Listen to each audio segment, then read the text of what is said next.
My name is Samuel Adeto, and the last thing I saw in this world was sand, red sand, stained with blood under the merciless Nigerian desert sun. There we were, 9 Christians, kneeling in a line, our hands tied behind our backs, staring at the endless horizon of dry, hot land. The midday heat made the skin on my forehead crack, but what really burned inside me was fear. Ahead of us, one of the armed men walked slowly, as if each step were measured and calculated. He stopped in front of me, and I could smell the metal of his weapon and the heavy sweat on his body. His voice was low, but his words cut through the air like a knife. You only have to say one thing. Say that Jesus is not your God, and you will. The silence that followed was so thick, I could hear my heart pounding, as if fear had turned to sound. To my right, Brother Obinna was trembling. To my left, Sister Grace wept silently, but her lips still moved, praying. Neither of us said a word. The man snorted disdainfully, turned, and shouted something to the others. And then, without warning, I felt the blow. The rifle butt struck my head with a force I had never experienced. Everything around me shattered, explosion of white light, and the pain was so intense that for a second, I thought it was the end. And then, silence. When I woke, everything was dark. At first, I thought my eyes were closed, but when I tried to open them, I realized there was no light. The darkness was total. I couldn't see anything. And when I tried to move my hands, I realized the ropes were still there, cutting into my skin. My breathing quickened, and panic washed over me, rising like a huge wave in my throat. I was no longer there. But then, something happened. I heard voices, screams, prayers, mixed in Igbo and English. The sound of the wind against the metal of the weapons. I was alive. I was still kneeling in that same hell, but I could see nothing. The outside world was gone, and the darkness had swallowed me. That's when something strange happened. A sensation I couldn't explain with words. Inside me, deep within, a light began to shine. It wasn't sunlight. It didn't warm my skin, but I felt it. So vivid, so real, like nothing I'd ever felt before. It was as if God had lit a lamp within me, just as everything around me was turning dark. As I knelt there in the darkness, the taste of blood still in my mouth and the wind beating against my face, something profound began to happen. The light I had lost, the vision that was gone, were no longer what mattered. Because inside me, something began to shine with an intensity so bright that no amount of blindness could extinguish it. If you've ever felt like everything around you is falling apart, like everything is fading away, then you'll understand what I'm saying. This testimony is just beginning, and what's to come will change the way you see life. To help you understand how I arrived at that crucial and miraculous moment, I need to tell you where I come from. My village, Gwosa, was not much different from so many others north of Maiduguri, in Borno State. It was a simple place, with mud houses and tin roofs, where heat and dust mingled with faith in the air. The market was always busy, smelling of spices and sweat, but the atmosphere was filled with a kind of tension. In a place like that, speaking the name of Jesus aloud could cost everything. The truth is, no one can find Gwosa on ordinary maps. There are no tall buildings there, nor any asphalt cutting through the village. What there are dirt trails that, during the rainy season, turn into deep mud pits, where even motorcycles get stuck. The market is simple, covered by torn tarps that tremble in the wind, and women sell tomatoes, peppers, and onions from rusty basins. The horizon seems endless, as if a constant reminder of how small we are under God's watchful eye. The houses there are built of sun-dried clay. During the day, the heat is so unbearable that even the animals disappear into the shadow. This is where I grew up, surrounded by the rhythmic sound of hammering. My father was a blacksmith, and from the age of 7, I began learning from him. That craft didn't just teach me how to shape metal. It taught me that resilience isn't about running from fire, but learning to endure it until you become stronger. I spent my childhood in the workshop, my fingers stained with charcoal and my eyes reflecting the bright light of the forge. We produced what the people needed: machetes, hinges, hoes. It was simple work, but dignified. And, perhaps, most importantly, it was discreet.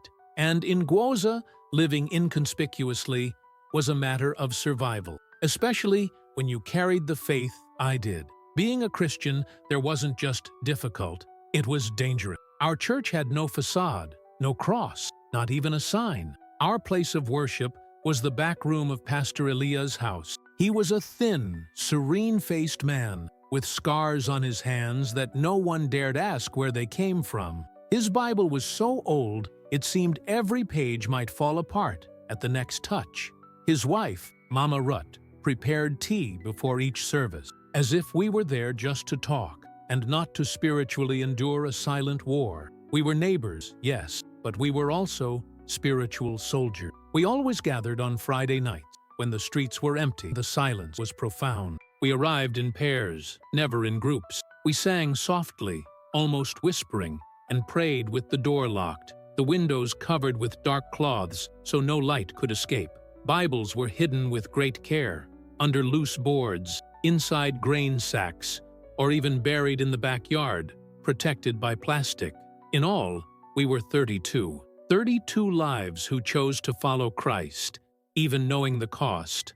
Among us was my wife, Blessing, a woman with a sweet smile, steady hands, and unwavering faith. She wove baskets to sell at the market, but I knew that each woven thread was also a silent prayer. Each basket, a declaration of hope. I also remember my brothers in faith. Obina, the farmer with hands so large they seemed made of the earth itself. His voice was so powerful that his songs seemed to shake the mud walls. Grace, the teacher who gathered the children under an ancient baobab tree to teach them to read, she wore a wooden cross hidden under her blouse, small but loaded with meaning. And there was Chitty, the youngest among us. She was only 19, but with such a burning desire to preach that she already knew entire psalms by heart. Her passion for the word both humbled and inspired us. On the outside, we were ordinary. I was the blacksmith, the tool man. Blessing, the basket seller at the Wednesday and Saturday market. Obina, the farmer, who grew sorghum and millet. Grace, the educator of the little one. But on the inside, we were a living church, a silent, resilient body, full of faith, hidden but never extinguished. On the outside, we were simple villagers, but inside, we carried a secret that burned brighter than any ember in my forge. We knew who our true king was, and he was not of this world. This knowledge united us, guided us, and put us at constant risk. The tension grew day by day, like a silent storm gathering in the sky, no one knowing exactly when the thunder would strike. Armed men roamed the dirt roads like lurking shadows. Pickup trucks drove slowly by, their hooded men observing every village, every face, as if ticking off names on invisible lists. The news came in whispers. Neighboring villages were invaded, some burned, others silent. Young people disappeared in the middle of the night, sometimes taken, sometimes killed. Some families never heard from their children again, and slowly the questions ceased. Mothers learned to cry quietly. Fathers simply lowered their eyes. Each worship service felt like a roulette wheel, a leap of faith between life and risk. Prayer became resistant. Praise became an act of courage. Pastor Elia always said, with the calm of someone who had seen more than he could count, faith is not shouting God's name when everything is fine. It's whispering it when all hell wants you to be silent. These words stuck with me. I repeated them every morning as I lit the furnace in the workshop. Each blow on the iron was my answer. Yes, Lord, I still believe. Iron taught me a lot. It doesn't scream when it's plunged into fire. It just changes. It grows stronger. And I thought, maybe God was doing this to me. But peace, that fragile truce that lasted days or weeks, never lets you know when it's going to end. And that October, it collapsed like a mud roof on a day of heavy rain. It was a Friday. The sky had that orange hue that warns of approaching night, and I was just closing up the shop. Blessing had gone to fetch water from the well.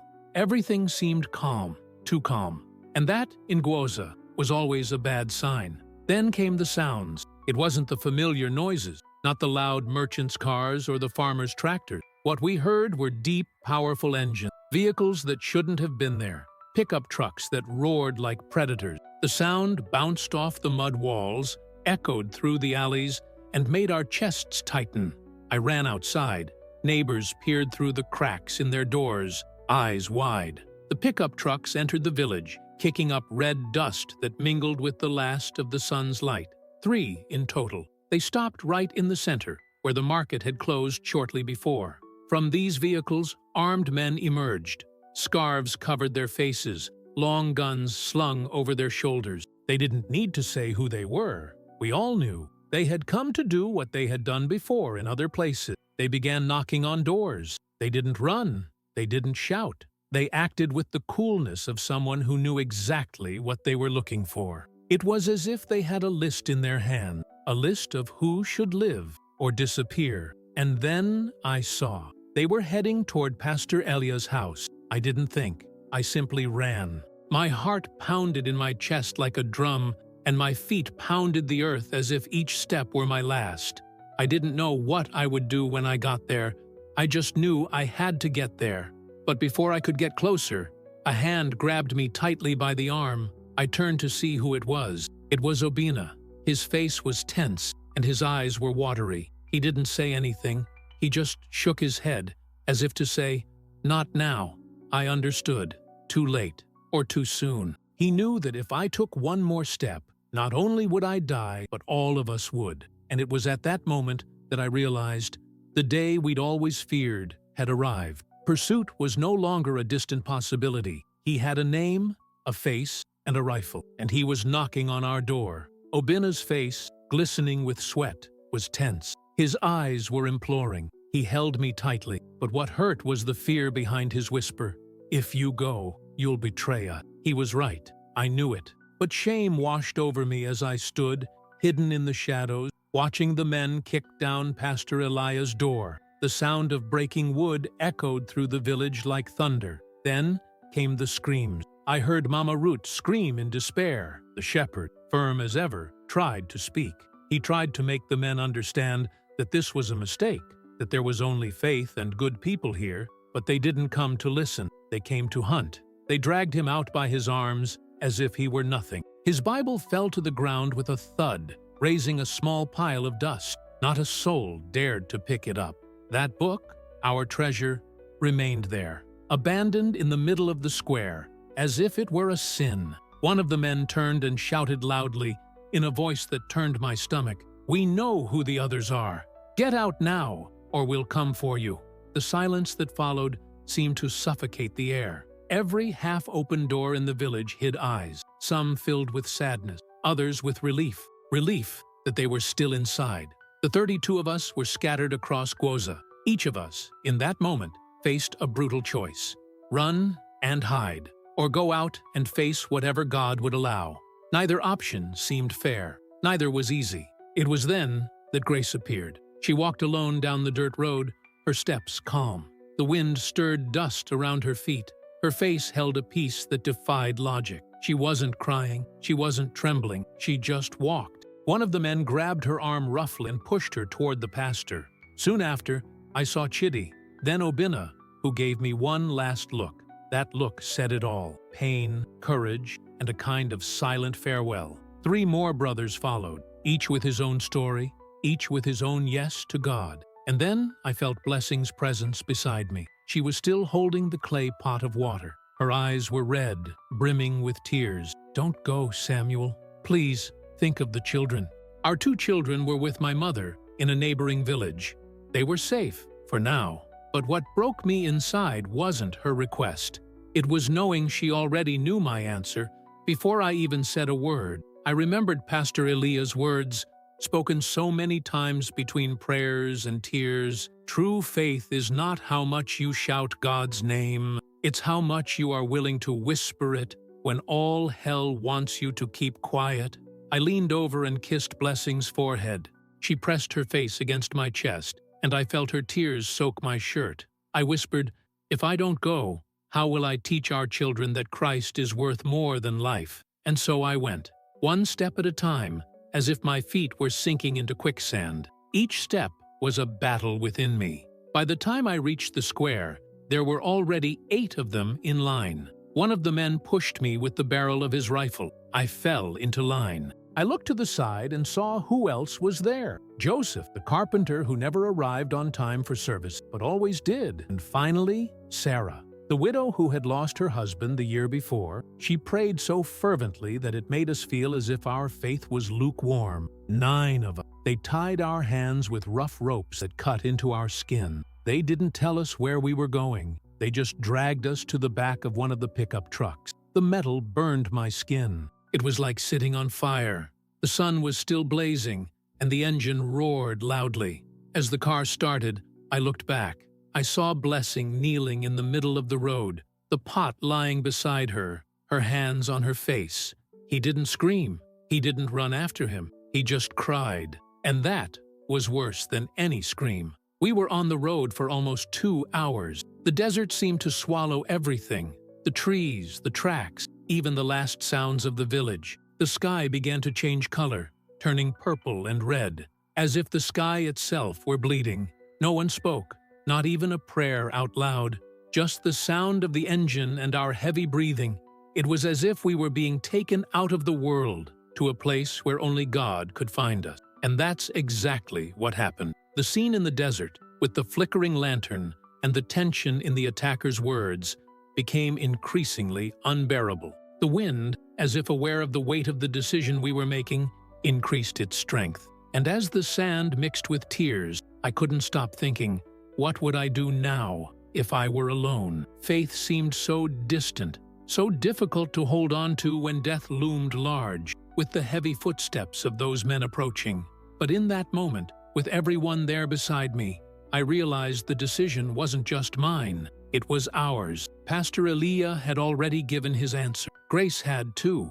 And, no matter how much fear crept in, there was a strength in each of us that grew stronger than any threat. As the man stood in front of Grace, I saw the struggle in her eyes, the desire to protect her youth, to have the chance of a lifetime. He tried to undermine her, tried to make her doubt everything she already knew to be true. But she, her face in tears, kept her voice firm. And there was nothing in that moment that was stronger than those words, "Jesus is my Lord." They struck her. I saw the impact and the way she fell. But the vision that stuck in my mind wasn't of her body on the ground. It was her courage. It was as if a light from within her shone brighter than any pain, any suffering. Obinna, the strong man of our village, remained silent, but I could see the strength in his eyes. He said nothing, but his presence was like a rock, unwavering and firm. When Grace fell, he turned, stretched his neck, and offered his shoulder. He didn't hesitate, and it was as if his help had been a symbol of resilience, a clear sign that, even with his hands tied, he would remain true to his beliefs. With each passing person, the silence of the sand grew heavier, deeper. When my turn came, I didn't know what to say, whether the words would come clearly, or if the pain would prevent me from speaking. The man stopped in front of me and lifted his head, as if he'd realized I was next. He stared at me, as if trying to measure my soul. His eyes were dark and empty, and in that moment, I felt the only power he possessed was the fear he could instill in us. But as I looked at my brothers, who had already been assaulted, I saw something that gave me strength. I saw the light.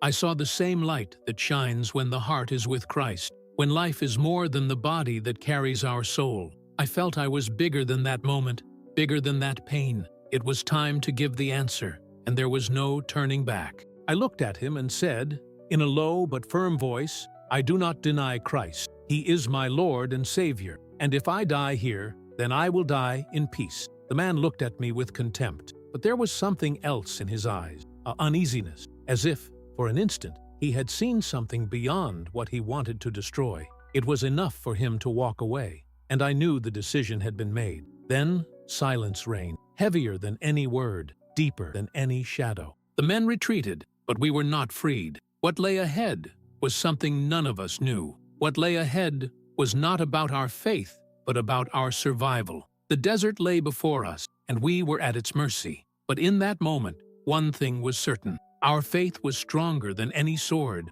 more powerful than any pursuer. And so, as night descended upon us and the lamplight flickered, I knew that no matter what happened, we were together. And what the world couldn't see was that true victory wasn't in our freedom. It was in our faithfulness, in the fact that even in the face of death, our God was with us. He always was. I was trembling, but something inside me solidified. What the man said was true, but his truth was not my truth. Fear gripped me for a second, but it was quickly erased by the memory of Pastor Eliah's words and the strength of my brother's declaration. They had spoken with unshakable conviction, each with their own story, their own struggles, and above all, their own faith. No, I could not deny it. I could not betray everything I had been taught, everything I had experienced, everything Christ meant to me. I took a deep breath and, with a calm I didn't know I possessed, said, "Jesus is Lord.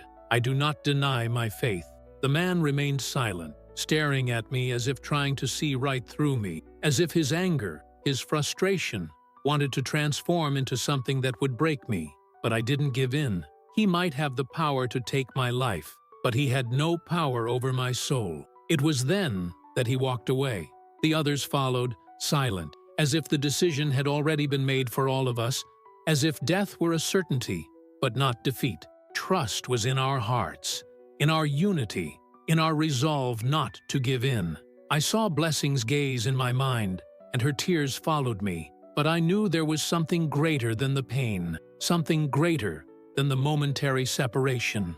They pushed us back into the truck, our hands still tied, the fear not fading but becoming something we could bear, a cross we were all willing to carry. The ride back was silent. I could hear the sound of our hearts beating, the heat of the desert night enveloping everything around us. But within us was a flame that fear could not extinguish, a flame that ignited in each of us when we made our decision. They could take us anywhere. They could try to break us physically, but they knew they could not destroy what had been forged in our souls.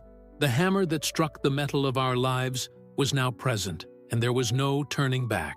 I went with my brothers, with my wife, with everyone there. Each of us had resolved that, even in the face of death, our faith would not be destroyed. It would not be bent or broken. We were 32, and Gwosa's story would not be one of defeat, but of a commitment to Christ that not even death could erase. I've always dealt with fire. From a young age, I learned that fire can burn, yes, but it can also transform. It molds iron, gives shape, gives strength. And in that moment, on my knees in the desert, surrounded by death, I knew.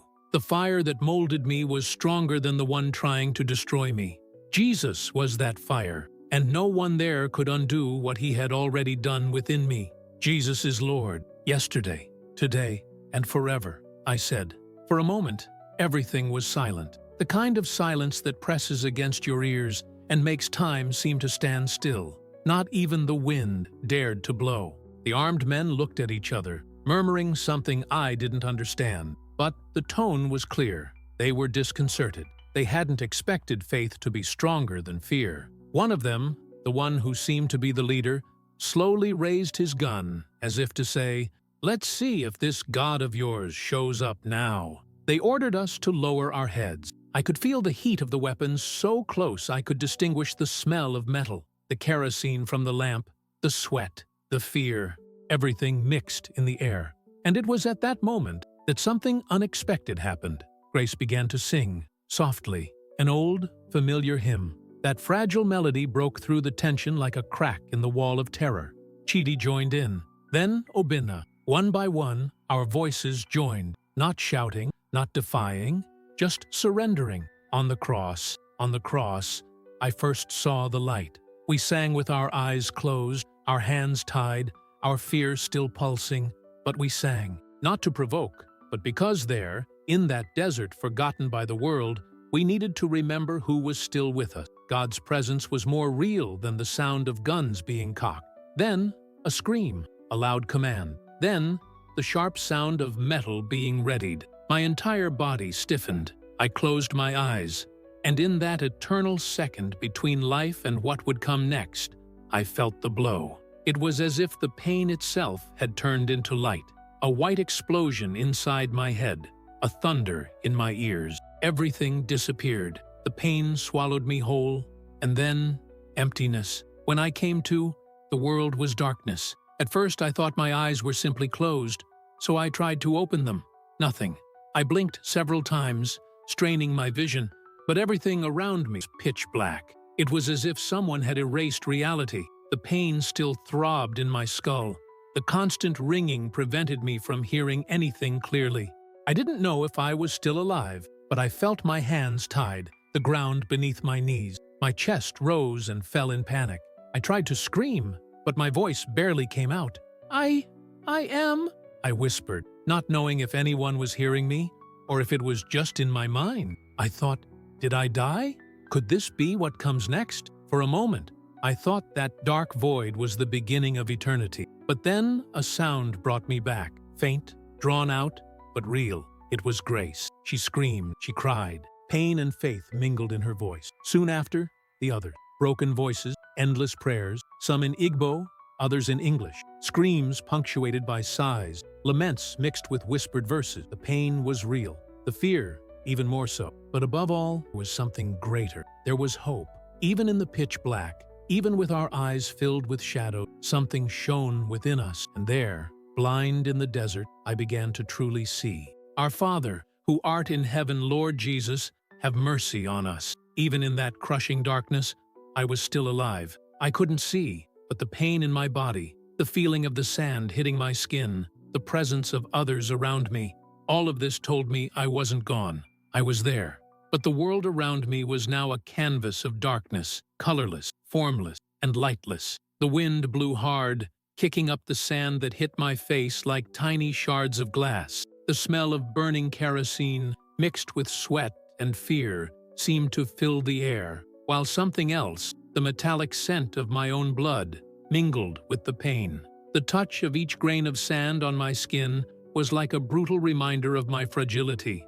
Every sound was amplified.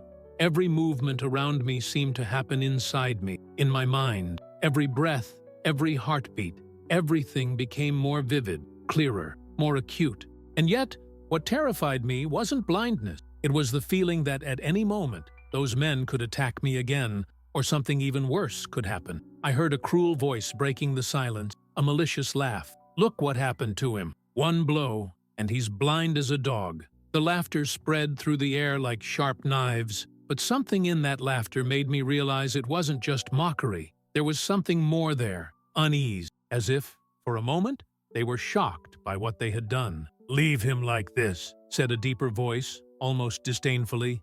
"Let him see how his God won't come to save him." The irony of it all didn't escape me. I couldn't see anything. I was completely blind. But at that moment, something began to happen inside me. Something that defied all logic. The pain still throbbed in my skull, but deep in my chest, something began to heat up.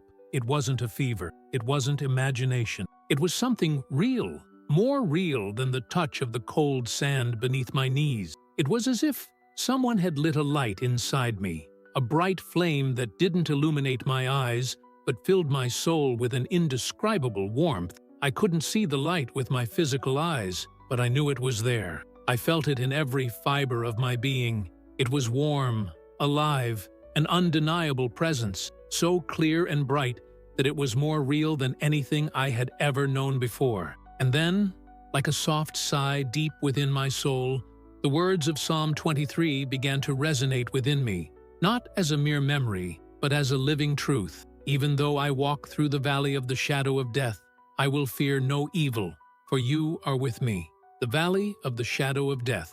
That was exactly where I was. A valley of darkness, not just of the absence of light, but of an active presence of evil, trying to consume me. Yet there, in the heart of this darkness, the light within me did not dim. It grew. It was not euphoria. It was not delirium. It was a peace that made no sense. I was about to lose my life. I had just lost my sight.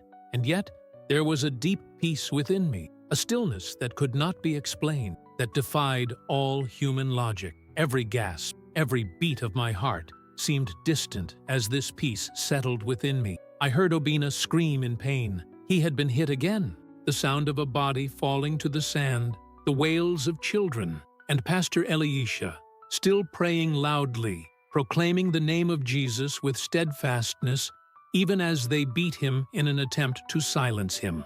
And there, in the midst of the chaos, in the midst of all the pain and suffering, I felt that light grow within me. It was then that something changed.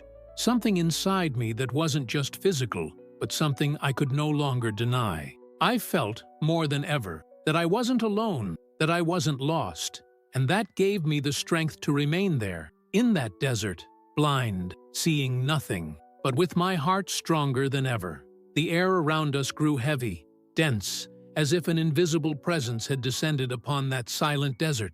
Sounds began to distort. The harsh voices of the armed men grew more distant, as if something were slowly pushing them away. And then I heard a sound I will never forget.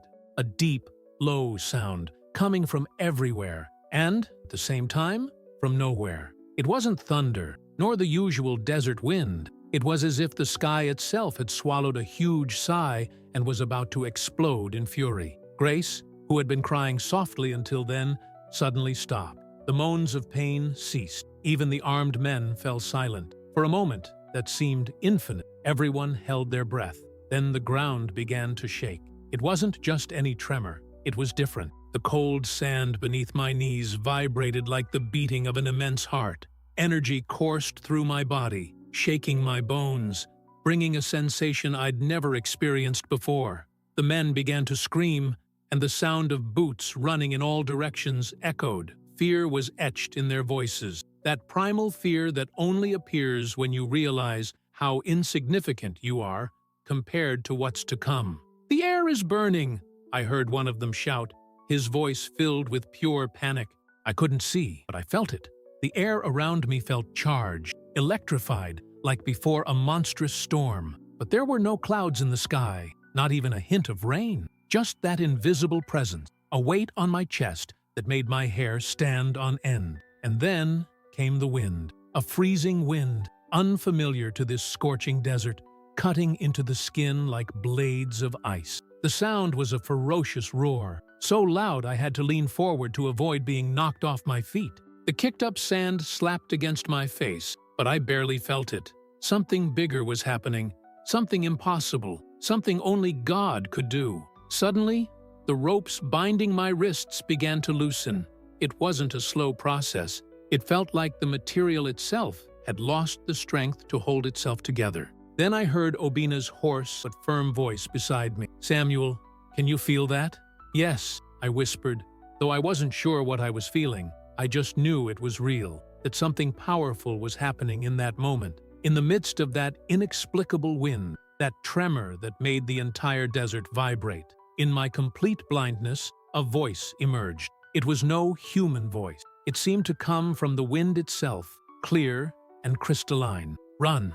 The sound wasn't the ordinary thunder that announces a storm. It was a rumble so deep, so intense, that I felt its vibrations in my chest, making my ribs vibrate like the strings of a giant instrument. It came neither from above nor from below, but from all around, enveloping us in a wave of pure, heavy, almost palpable sound. My ears rang from the impact. All around me, I heard the muffled screams of my brothers. Grace let out a desperate cry. Child let out a surprised gasp. Obina muttered something in Igbo that sounded like a cross between a prayer and an exclamation. But what shocked me most were the desperate screams of the armed men, real, pure fear gripping them for the first time that night. The shouts no longer held the tone of command or control. They were pure panic, that visceral fear that brings down any man, even the most heavily armed. "Subhanallah, what's happening?" I heard someone whisper in Jausa. "There are no clouds. There are no clouds in the sky." "Fall back! Fall back!" The ground beneath us shook with increasing force. What began as a steady vibration became a violent jolt, sending rocks flying and sand scattering through the air. The sound of weapons clashing, equipment falling, boots struggling to find purchase on the ground that seemed to be slipping away, all blended into the chaos. Then came the heat, but not the dry, suffocating heat of the desert at midday. It was a searing heat coming from nowhere, as if a massive furnace had opened right there. The air seemed to boil, burning my skin, drying the sweat on my forehead, and turning every breath into a flame that burned my lung. "The air is burning!" One of the men's voice broke with fear. "The air is burning!" But just when I thought the heat would consume us, the unexpected arrived. A freezing wind, not just any breeze, but a biting cold, like sharp blades, that came so fast my whole body shivered. My teeth chattered. The sweat on my back froze in seconds. It was as if two opposing forces were locked in battle in the same space, breaking all the rules of nature. "We're under attack! Ready your weapons!" the leader ordered, but his voice trembled. Soon came the metallic sound of weapons being cocked, the mechanical clicks echoing, followed by gunfire. Quick, precise bursts cut through the night. But what were they shooting at? Into the air, into the shadows, into something invisible to all of us. I remained kneeling, still blind, with my hands free. The ropes had mysteriously loosened. I tried to make sense of what was happening around me, using only my hearing and touch. "Don't shoot them! At the light! Shoot at the light!" A hysterical scream rang out. "Light? What light?" It was Obina who answered me, his voice hoarse and full of surprise coming from the right.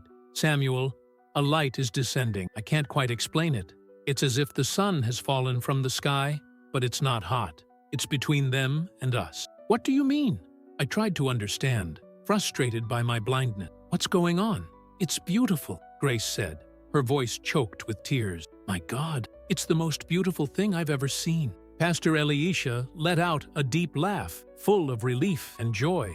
"He sent his angel," he proclaimed forcefully, "just as he did with Daniel in the pit, just as he did with Peter in prison. He sent his angel." The gunfire continued, but something strange was happening. I could hear the bullets leaving the gun, that sharp, metallic sound. I couldn't hear the impact. The bullets seemed to vanish into thin air or change direction, as if an invisible force blocked them. And then the shooters began to scream in a different way. It wasn't physical pain. It was a terror that came from the soul, that fear that arises when the mind can't accept what the eyes see. Some wept.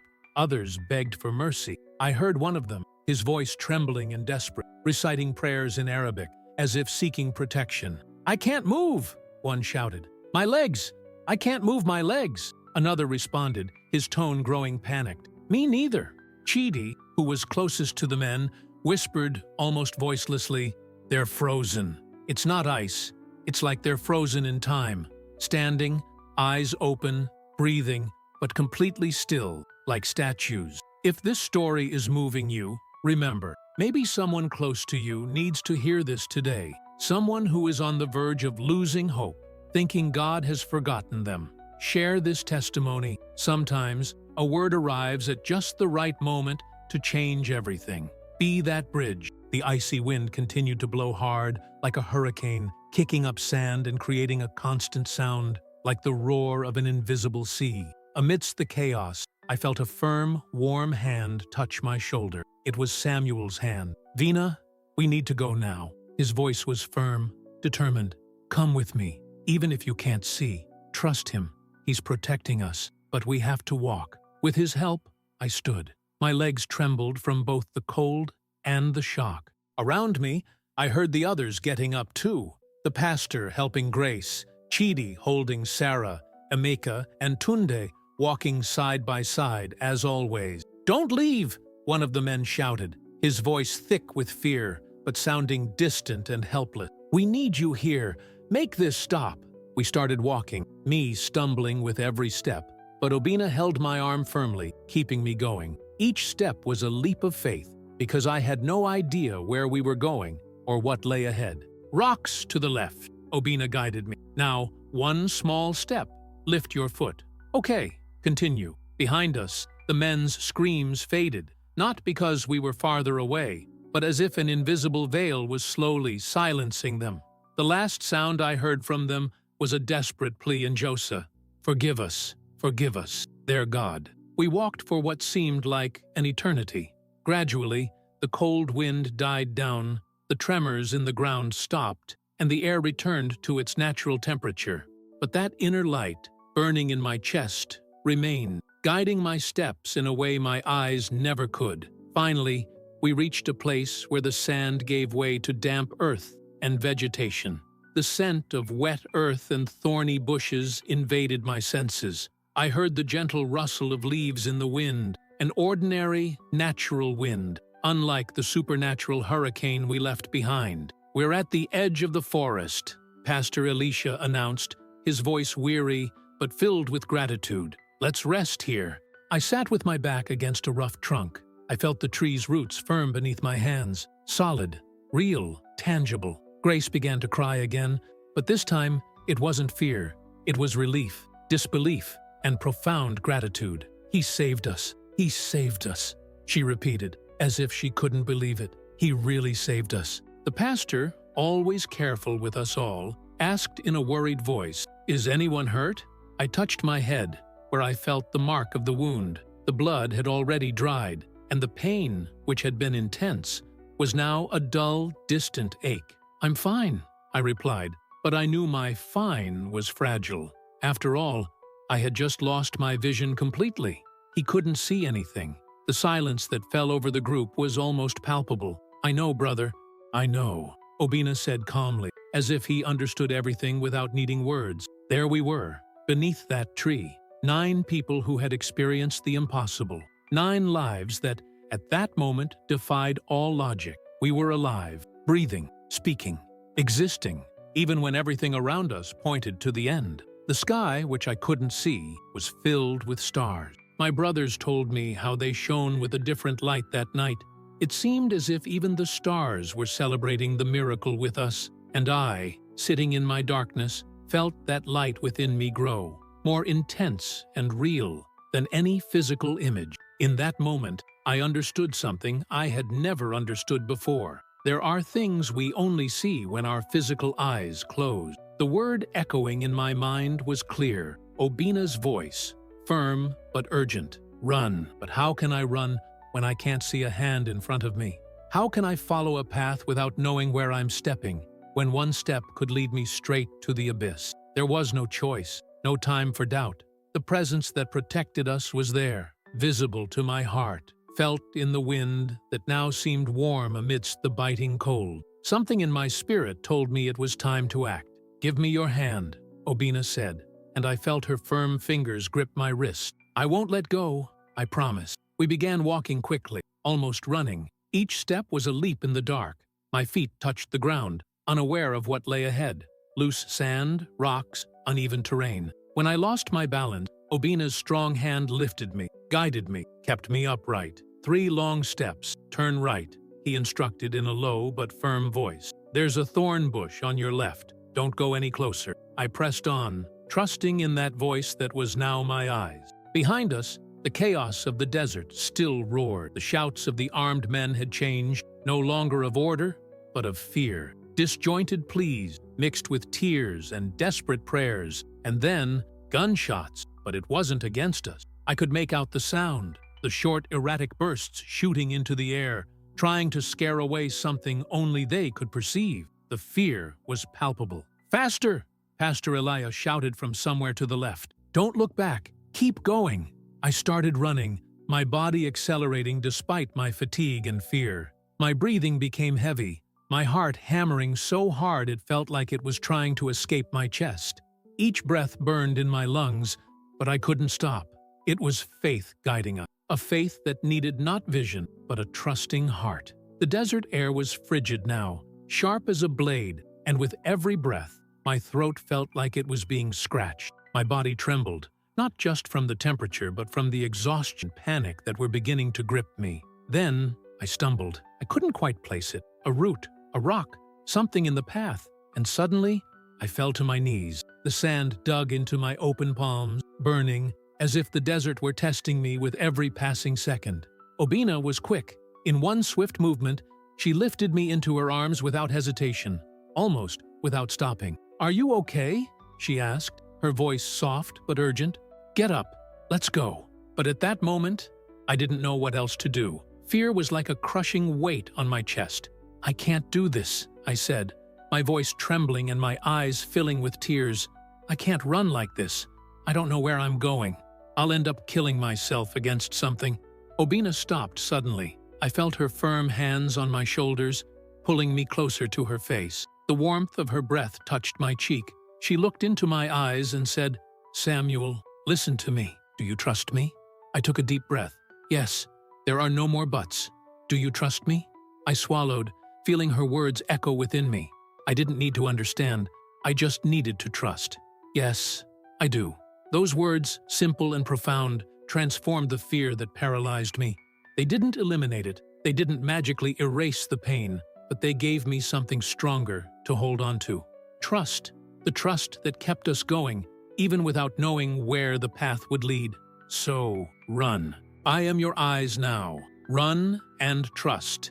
Just as you trusted God when all seemed lost, trust me now. And without hesitation, we began to run. It wasn't a normal run. Every step was a total surrender. Every second was a test, an exercise in faith. I couldn't plan. I couldn't predict. I had no control. I could only obey that voice that guided me and told me what to do. "Okay, jump now," she ordered. Without thinking, I jumped. My feet left the ground for an instant, and the next, they were touching something on the other side. I never knew what it was. "Duck," she continued, and I crouched, feeling something brush against my head. A low-hanging branch, perhaps. Turn left. 3 steps. Now, straight ahead. Perfect. It was like dancing in the dark, guided by someone who knew exactly where they were leading me. Obina knew. She not only kept me safe, but made every movement precise, without hesitation, as if our walk were a well-rehearsed choreography in the darkness. Around us, I could hear the others. Grace, exhausted but determined, was still running beside us. Child, breathing heavily, continued to mutter Bible verses, as if each word were a shield. Pastor Elia prayed aloud, not as a plea, but as a declaration of victory. He wasn't asking for deliverance. He was affirming, "Greater is he who is in us than he who is in the world." The gunfire that had previously echoed behind us began to die away. The sound of the bullets faded, and for a moment, I thought they were simply silently pursuing us. But then Tundi, who was further back, looked back and said something that chilled my blood. "They're not moving. They're standing still, as if someone paused them." "Stopped?" Emeka asked, still running beside us. "What do you mean?" "The light," Tunda replied, his voice filled with surprise. "The light is still there. That light that descended, that surrounded them. It didn't hurt them, but it didn't let go, as if time had stopped just for them." Those words stuck in my mind as we continued running. God hadn't destroyed those men. He had paralyzed them. He hadn't eliminated them, but rather demonstrated his strength without destruction. It was like a mixture of mercy and judgment, a clear demonstration that he was in control, that none of those men could ever deny. We ran, or at least it felt like an eternity, but it was probably no more than 20 or 30 minutes. The ground beneath our feet gradually changed. It was no longer just sand. There was firm ground, small rocks, and gradually, vegetation began to brush against my legs. Pastor Elia, his voice tired but full of relief, announced, "We are leaving the desert." I couldn't see it, but I felt it, and I knew we were safe. As we continued walking, Obina finally stopped and said, "There are trees ahead, a small forest. We can take shelter there." When we finally stopped, my legs were so weak I could barely stand. My body was exhausted, my muscles trembling, but Obina guided me to a massive tree with exposed roots that formed a natural shelter. He helped me sit with my back against the rough trunk. I lay there, panting, my chest burning and a throbbing pain in my head where I'd been struck. I heard the others around me, some breathing heavily, others crying softly, and a few, the most nervous, laughing. A laughter that, strange as it was, came after facing the impossible, the need to release pent-up tension, to reassure themselves that they had survived. "Is everyone okay?" asked Pastor Elia, always the leader, always watching over his flock. There were murmurs of reassurance, a few cuts and bruises, but everyone was alive. Everyone was in one piece, against all odds. He looked at us with visible relief, but also with the look of someone who knew that what we had faced was far greater than any of us could comprehend at that moment. I touched the tree trunk with my hands. The bark was rough, deeply furrowed, and I soon felt tiny ants crawling on my skin. The smell of damp earth, the aroma of decaying leaves, the familiar scent of life growing in the darkness. All of it made me feel a stronger connection to the earth, to the moment. And it was in that instant, sitting beneath the shade of that tree I would never see, surrounded by my brothers and sisters, whose faces I would never be able to see again, that something extraordinary happened within me. The inner light, which had begun to burn in the desert when I lost my sight, intensified. It wasn't an illusion. It wasn't a psychological comfort. It was real as the tree against my back or the cool air entering my lungs. It was a tangible presence at the center of my being, radiating outward, filling every part of me with a deep warmth that had nothing to do with physical temperature. And then, suddenly, I understood something I never would have imagined. All my life, I had depended on my eyes to understand the world, to orient myself, to find safety. My eyes told me where I was, who was nearby, what dangers to avoid. I had built my entire life around this ability, as if it were the only way I could perceive reality. But now, without my eyes, without that ability, I was discovering there was another way to see, a deeper way, one that didn't depend on sunlight, but on the light the sun creates. I could see Obina's faithfulness, not with my eyes, but with my heart. I could see God's presence, not by looking up at the sky, but by feeling Him fill the space between us, filling everything around me. And most amazingly, I knew I was exactly where I was supposed to be. Not because I could see, not because my eyes showed me the way, but because that inner light gave me an unshakable certainty. I no longer needed physical sight to know that in that moment, everything was exactly where it needed to be. "Samuel," Grace's soft voice called from somewhere nearby. "Are you okay?" I turned my head toward the sound of his voice, though my eyes saw only darkness. "Yes," I answered, and was surprised to realize it was true. "I'm fine." For the first time in my life, I felt like I could actually see. And that night, I felt more connected to the world than ever before, as if I were seeing things in a way no one else could understand. The silence that followed wasn't uncomfortable. It was the silence of people who had just witnessed something sacred, something beyond word, something so profound that there weren't enough words to describe it. Sitting there, I felt an unusual peace, as if the desert, the darkness, and the unknown were now part of me. And that night, I slept under the tree, no tent, no blanket, just the cold earth beneath me and the vast sky above me, which I would never see again. But inside me, that light continued to shine, and I knew with an inexplicable certainty that even with my eyes closed forever, I had begun to see things that many with perfect vision would never see. Dawn arrived in a peculiar way for me. I couldn't see it, of course, but I knew it was there by the change in the air. The biting cold of the desert night gave way to a gradual warmth, which began to warm my skin. I heard birdsong in the branches above us, as if the world were waking, and I with it. But for me, it was still night, and the darkness that enveloped me remained constant. "People are coming," Chidarmata whispered, a warning in her voice. "I see figures. 4 people coming from the west." Tension immediately gripped my body. "They've found us. They've come to finish what they started," I thought. But then, Shepherdess Elisha's calm voice interrupted my fears. "Wait," she said, with the calmness of someone who had lived more than I could comprehend. "They're not armed. They're walking slowly, carrying sticks. I think they're shepherds."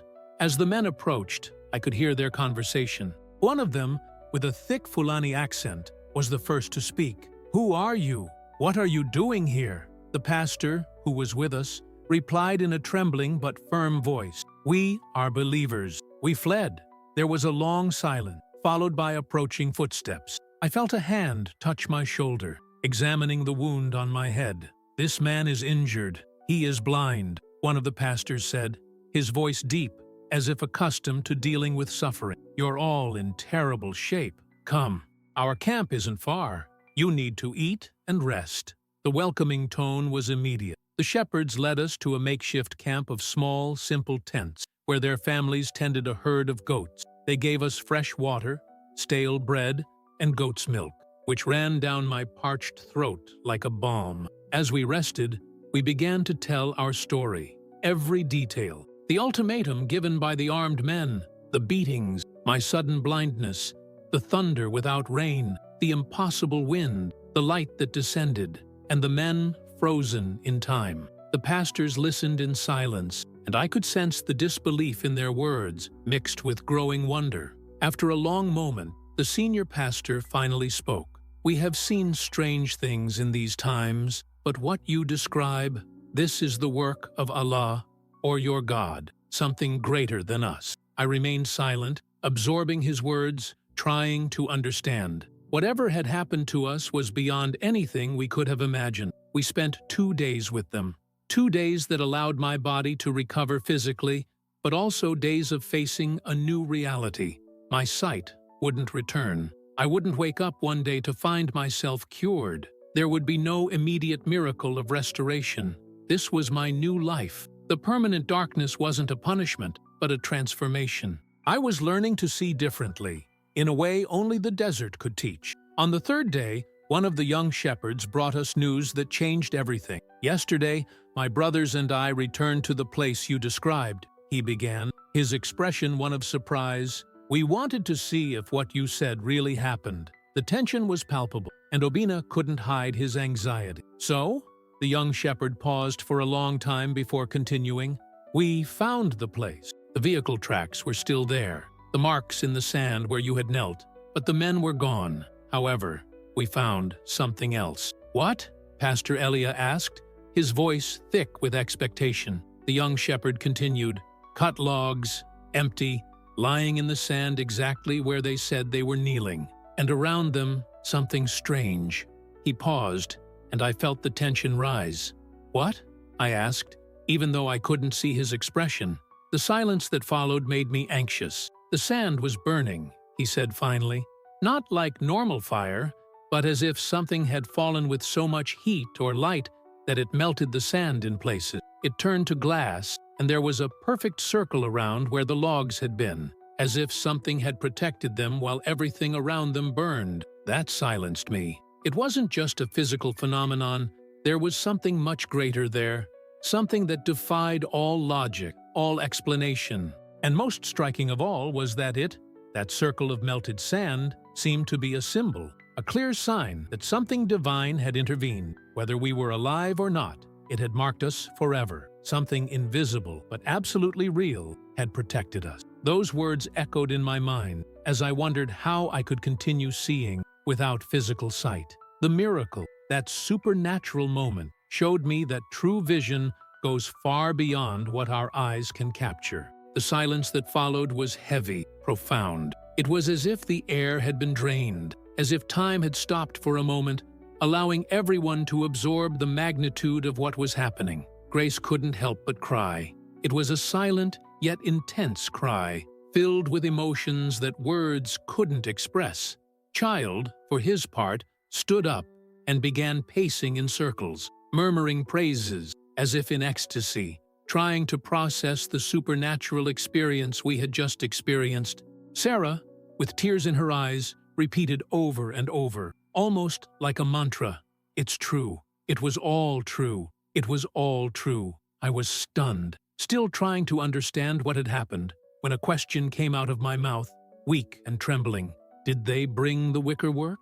The young shepherd answered with a tone of seriousness that touched me deeply. "Yes, they are here. I thought you might like to see them." The sound of fabric moving reached me, and then something fell in front of us. Ovina was the first to pick up one of the ropes and place it in my hand. I felt its texture with my trembling fingers. It was rough, thick, stained with dry sand, and the ends were perfectly cut, without any sign of fraying, cut with such exact precision that it seemed as if an invisible razor had cut them in a single motion, as if God Himself had done it. Pastor Elisha's words reached me in a reverent whisper. "God has cut our chains."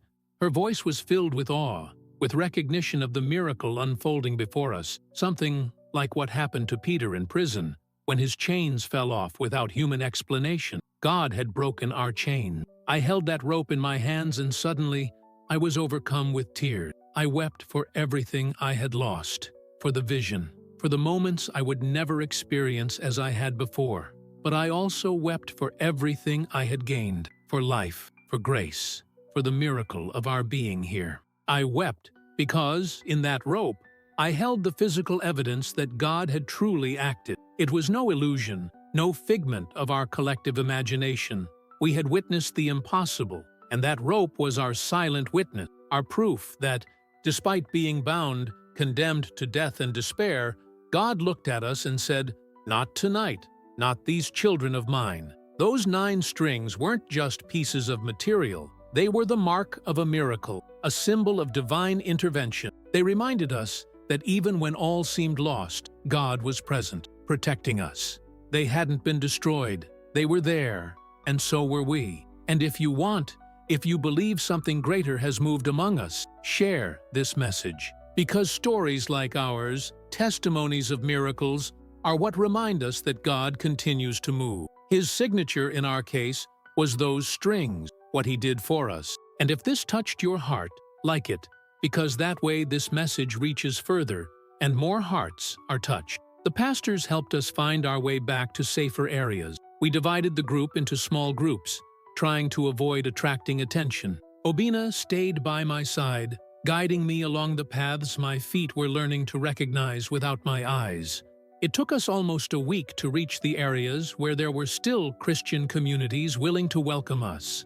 When we finally arrived at a church on the outskirts of Yola, we were greeted with a warm embrace. The local pastor, with tears in his eyes, told us, "We thought you had been lost." We received news from Wasa that 9 believers had been taken, and no one knew what had happened to you. "We are here," Pastor Elia replied, his voice firm, and he brought with him a testimony for all of us. He didn't say it just for us, but for all who needed to hear it. We were saved not just for ourselves, but to tell what we saw, to share what God did. And that night, under the safe roof of that church, we finally told our story. For the first time, we were heard by a larger community. Each of us brought our perspective. Grace spoke of the light, of the divine presence that illuminated our path. Chidi recounted the wind that cut through the desert. Obina spoke of the escape, of how it guided us through unfamiliar terrain. And I spoke of the darkness that turned to light. I spoke of my blindness, not just physical, but spiritual, and how God turned off my eyes to ignite something deeper and truer within me. I spoke of discovering that seeing has nothing to do with physical vision, but with a heart illuminated by His presence. It was something I could only understand now, after going through it all. God taught us a lesson that goes beyond what the eyes can capture, and the light He lit within me, within all of us, continues to shine. The silence that followed our story in the church was dense and sacred. We were all there, connected by the same experience, the same miracle. Then, slowly, someone began to applaud. First, a single sound shattered the silence, then another, and soon the entire congregation was on its feet, not applauding us, but praising the God who does the impossible. That applause was a recognition not of us, but of the God who intervened in our lives, who rescued us, who touched our suffering, and made us witnesses to something far beyond our comprehension. The nuances of that experience remained with us. Those 9 strings, those memories, that sense of divine presence, were like an invisible mark on our soul. They were treasured, protected memories of a God who breaks chains, who stops time, who sends light amidst darkness. Even in my blindness, I saw more clearly than ever. In the months that followed, my life took on a different shape. I, Samuel, blind but with a deeper vision than I could have ever imagined, knew my life had been preserved for a reason. The reason I was still there, still breathing, was to tell this story, to share with others the truth that true vision lies not in the eyes, but in the heart. That sometimes, when blindness strikes us in unexpected ways, it is so that we can see what truly matters, the presence of God and the humanity that connects us. The first few months were the hardest, not because of the scars the physical pain had left, but because of learning to live in a world I could no longer see with my own eyes. Every day, when I woke up, there was that moment of hope, that brief second when, upon opening my eyes, I thought, It had all been a nightmare. Maybe, upon opening my eyes, I would see the roof of my house, the sun streaming through the window, blessings smile welcoming me. But no, there was always only darkness, and every day I had to choose again. Should I surrender to this new reality, or should I try to learn to live in it? That's when Blessing and the children found me. 3 weeks later, the moment I heard her voice, the sound of her breathing, touching my face with trembling hands, was like being reborn. She whispered my name, almost like a prayer, Samuel. And I, with a voice full of longing, replied, I'm here, different, but here. She cried against my chest, as if trying to understand, trying to make sense of it all. My children, with their curious and slightly fearful little eyes, touched me, explored me, trying to understand why Daddy couldn't see them anymore. It was my oldest son's question that broke my heart. Can't you see my drawings anymore? The pain of not being able to see the joy in his creations, in his expressions, almost destroyed me. But I pulled him close and said, not with those eyes, but you can describe them to me, and then I'll see them with my heart. That's how my new life began. I had to relearn everything. How to walk around the house without bumping into things. How to identify objects by touch. How to tell whether it was day or night by the air temperature and the sounds around me. But the strangest, most unexpected thing was what I gained from losing my sight.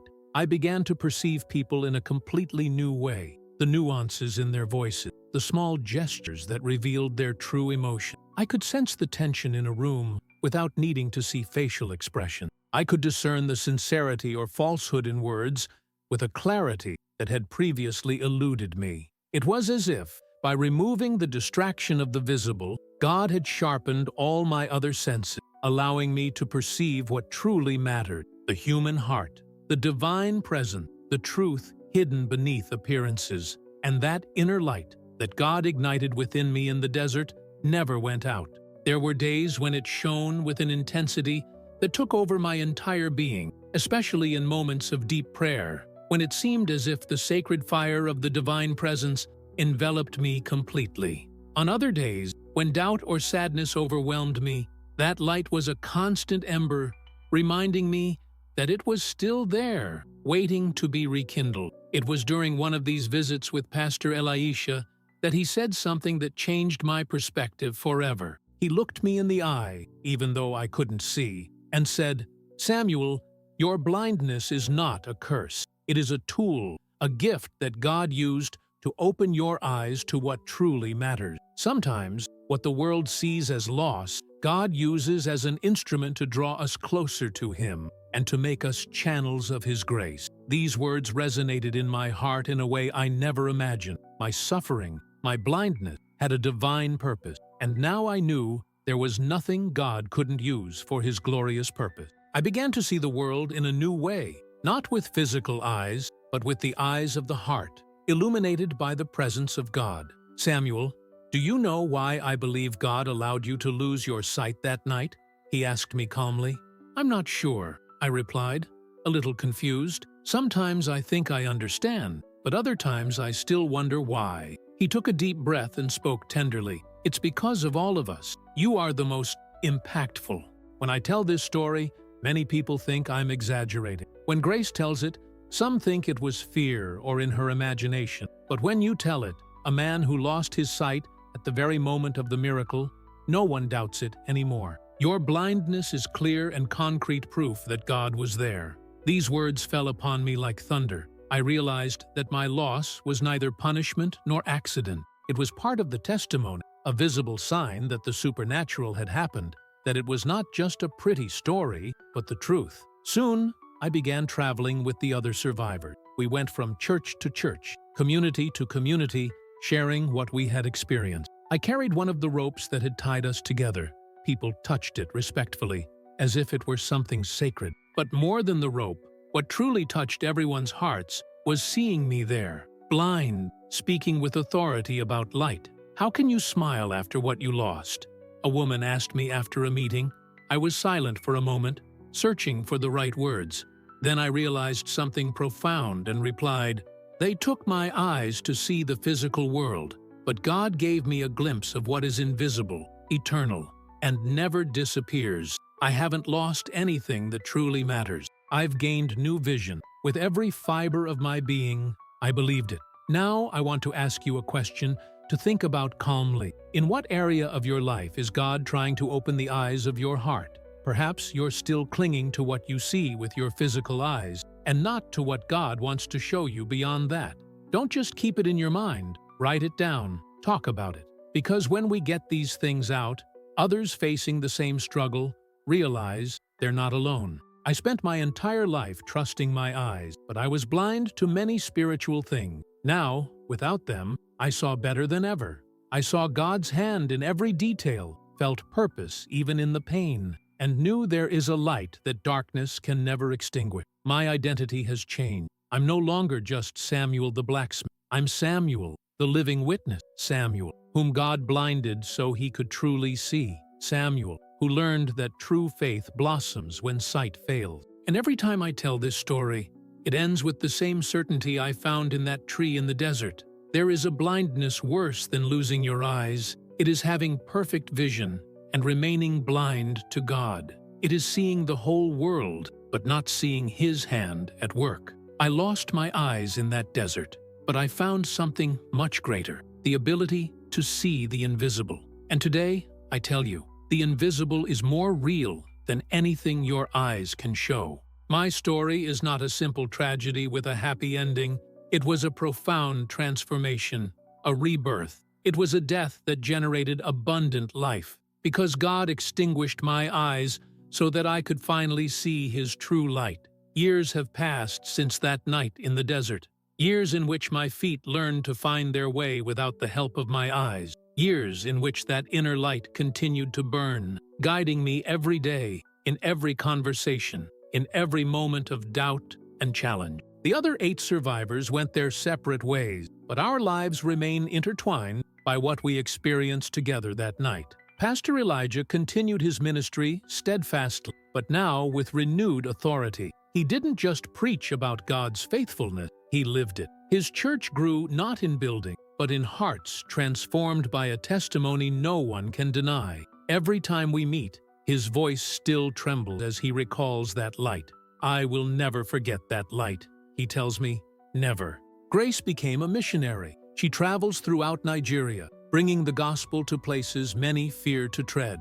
I heard that when armed groups stopped her on dangerous roads, she simply shared our story. And more than once, these men let her go, some even with tears in their eyes. Her faith, tested in the desert, became her unbreakable armor. Obvina has returned to his field, but now each harvest is a prayer of gratitude. He visits me every month, bringing fresh vegetables from the garden and stories of how God continues to work in his village. You taught me something that night, he once said, that guiding someone in the darkness is one of the most sacred things we can do. Now, I try to do that for others, to help those who can't see their way.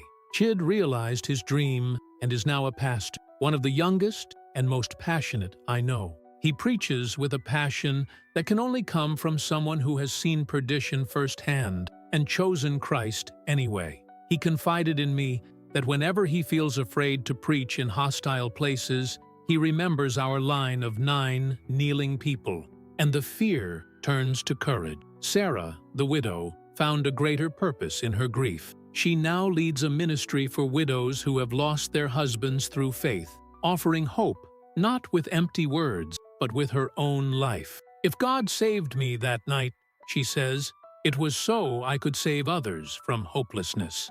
Cousins Emeka and Tunde still fish together on the Yove River, but today they carry Bibles in their nets. As they fish, they share their testimony with anyone who will listen.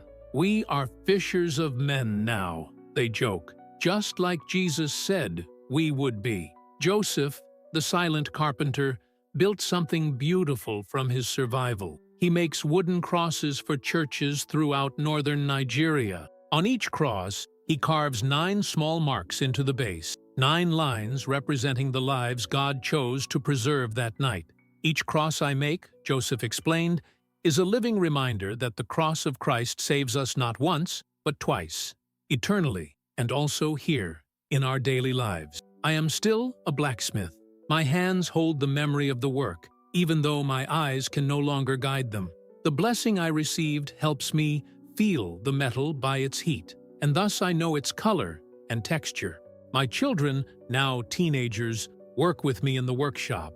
I'm teaching them not only the craft, but also what I learned in that desert, that there's a fire that destroys and a fire that transforms, and the difference lies in who's in control of that fire. When I'm called to churches, conferences, or small gatherings in homes, I travel to share our story. I always notice the same pattern in reaction. First disbelief, then astonishment, and finally, tears. Because when people hear this truth, they recognize that it's not a fable, nor an exaggeration. It's a real testimony of what God can do when all seems lost. I carry with me one of the ropes that bound us. It's worn, marked by time and the thousands of hands that have touched it. But the cut ends, precise and clean, remain intact. They are physical proof of the supernatural, a clear sign of divine intervention. Sometimes, on silent nights, I sit outside and gaze at the sky. I can't see the stars, but I feel that inner light, shining brightly within me, the light that never goes out. It reminds me that even if the world around me seems pitch black, within me is a flame that no darkness can extinguish. This is my life today. Not the one I planned, nor the one I would choose if I had the choice, but the life God designed for me when He took my eyes in that desert. And I wouldn't trade this life for anything. Because I've learned something many with perfect vision never understand. Seeing has nothing to do with the eyes. The truest light is not that of the sun, but the one God kindles in the surrendered soul. And the most dangerous darkness is not the one that surrounds us, but the one that dwells in the heart that does not know Christ. If you're listening to this story right now, I want you to know one thing. Perhaps you're in your own desert. Perhaps something you thought was essential has been ripped from you. Perhaps you're kneeling in your own sand, facing a moment when all seems lost. But I want to share what I've learned. God is writing a story much bigger than your pain. He can take what seems like your end and transform it into the strongest beginning of your life. He can take your greatest loss and turn it into your most powerful testimony. If you're in the dark, don't lose hope. Sometimes God turns off a light to turn on another that shines even brighter. Sometimes He blinds you to the fleeting so you can see the eternal. And if this story touched your heart, don't keep it to yourself. Share it. Because out there, someone is in their own desert, kneeling in the sand, needing to hear that God still works miracles, that He still breaks chains, that He still sends light, even in the deepest darkness. Now we are a family, you and I, united by this story, united by faith in a God who does the impossible. Thank you for staying with me until the end, for listening, for believing. May the light that never goes out shine within you too.